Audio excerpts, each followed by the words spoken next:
नमस्कार. SIP हा आम्हा सगळ्यांच्या खूप जवळचा विषय आहे. ॲज अन ॲडवायझर आम्ही रोज खूप कॉमन SIP रिलेटेड क्वेश्चन्सना फेस करतो. आज त्यातल्याच काही बेसिक प्रश्नांची उत्तरं मी तुम्हाला देणार आहे.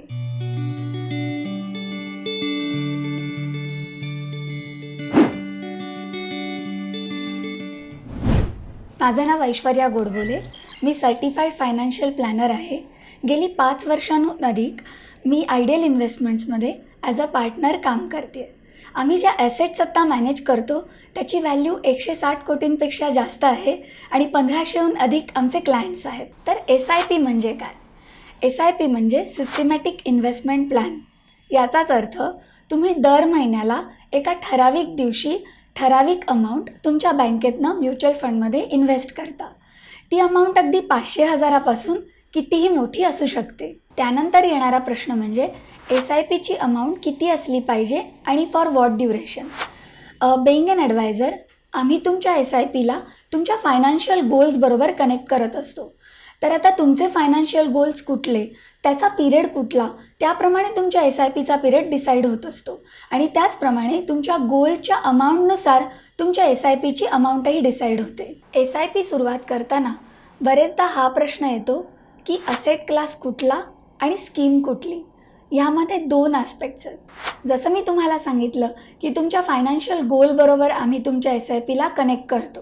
तुमच्या गोलचं ड्युरेशन हे असेट क्लास रिफ्लेक्ट करतं. म्हणजेच काय, जर SIP छोट्या पिरियडसाठी करायची असेल, छोट्या गोल्ससाठी, तर आम्ही डेट क्लास घेतो.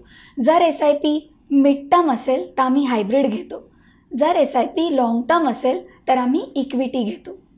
आणि दुसरा ॲस्पेक्ट असा की हे सगळं करत असताना आम्ही तुमची रिस्क प्रोफायलिंग करतो.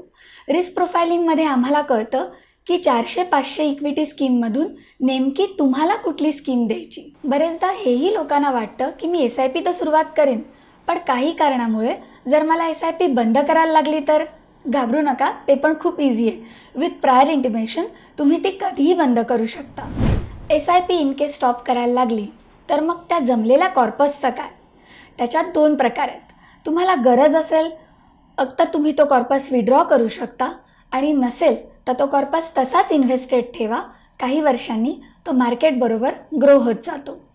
ठराविक अमाऊंटची SIP मंथली चालू असताना जर तुमच्याकडे एखादा बोनस आला किंवा एखाद्या पॉलिसीची मॅच्युरिटीची मोठी अमाऊंट हातात आली तर तीही तुम्ही तुमच्या SIPमध्ये इन्व्हेस्ट करू शकता. त्याने असं होईल की तुमचं वेल्थ क्रिएशन खूप छान होईल आणि ते कमी वेळात होईल. इन केस SIP सुरू केल्यावर मार्केट पडलं आणि तुम्हाला तुमच्या SIPची व्हॅल्यू कमी दिसली, त्याचा रेट कमी दिसला, तरी न घाबरता एका ॲडवायझरच्या सल्ल्याने जर तुम्ही ती SIP सुरू केली असेल तर ती 5 ते 10 वर्ष कंटिन्यू ठेवा.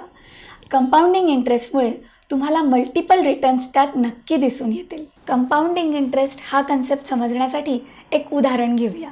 जर कोणी 5,000ची SIP 3 वर्षासाठी केली तर 1,80 भरल्यावर त्यांना 2 लाखावरती थोडीशी अमाऊंट मिळेल.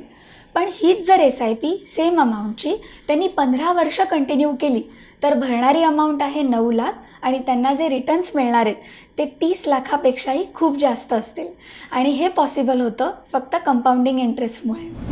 खरं तर SIP हा टॉपिक खूप वास्ट आहे, पण आज आम्ही काही बेसिक गोष्टी तुमच्याबरोबर डिस्कस केल्या तुम्हाला समजावून सांगण्यासाठी.